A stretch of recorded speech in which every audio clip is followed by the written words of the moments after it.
นี้ที่เป็นทางถิ่นสดใส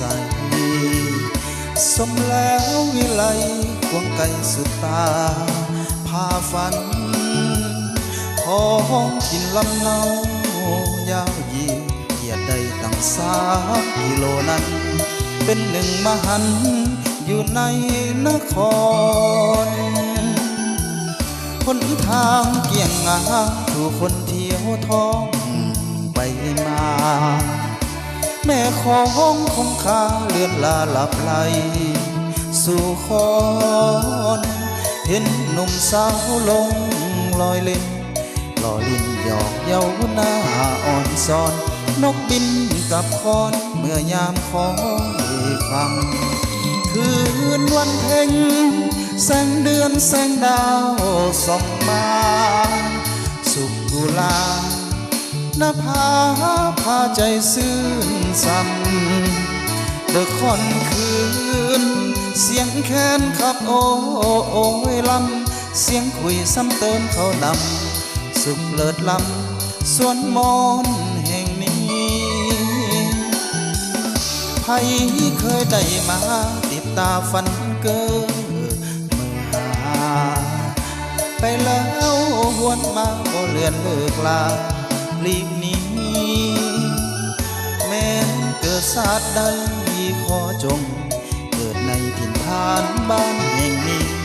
ถึงสูญชีวิตจะบ่ขอห่าง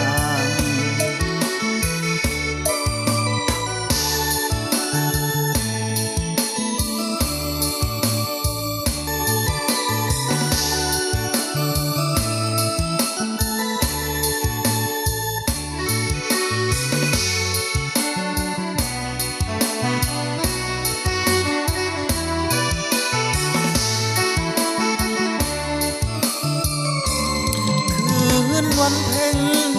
แสงเดือนแสงดาวส่องมาสุขกุลา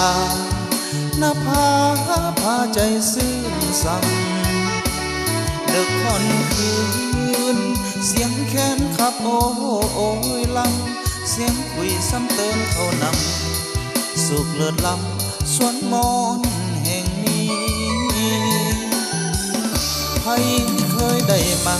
ติดตาฝันเกิดเมื่อหาไปแล้ววนมาบ่เลือนเลิกลา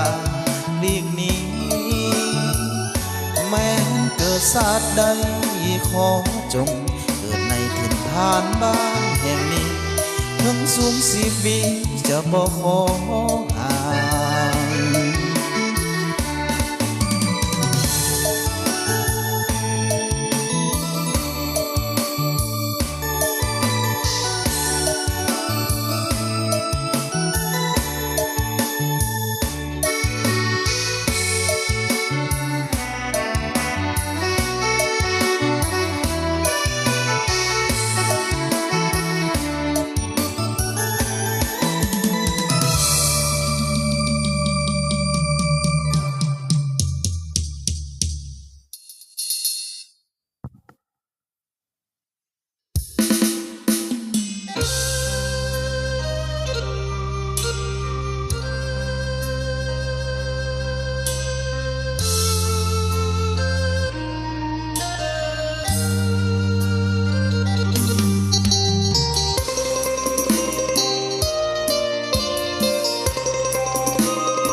ใจที่อายไว้ใจน้องนางทุ่มเทให้น้องทุกอย่างหวังสร้างหักเขาให้ดีหาเงินสร้างตัวหวังอยู่กินตลอดชีวิตอยู่ห้องเศร้าร่วมกันหลายปีบ่อาจสิมีแนวคิดเปลี่ยนพันหาเงินเท่าใดส่งให้ทุกเดือนความหาเขาเริ่มขาดเคลื่อนสะเทือนหัวอกสถาน ผัวไปหาเงิน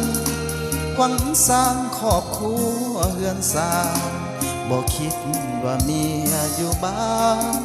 จะประหารด้วยการมีสู้มาถึงวันนี้ความหักมาพังทลาย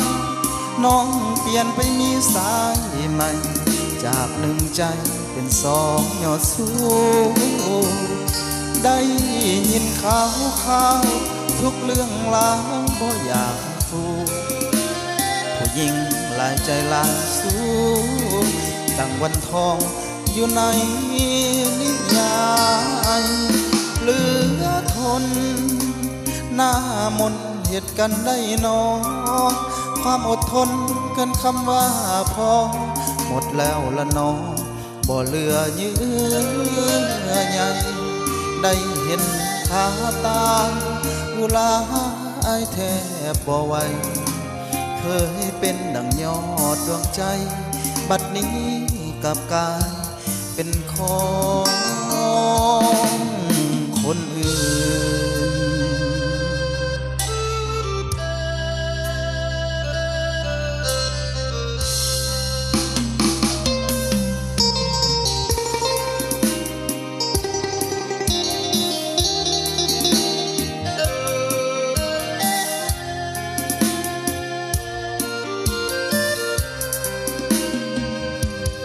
มาถึงวันนี้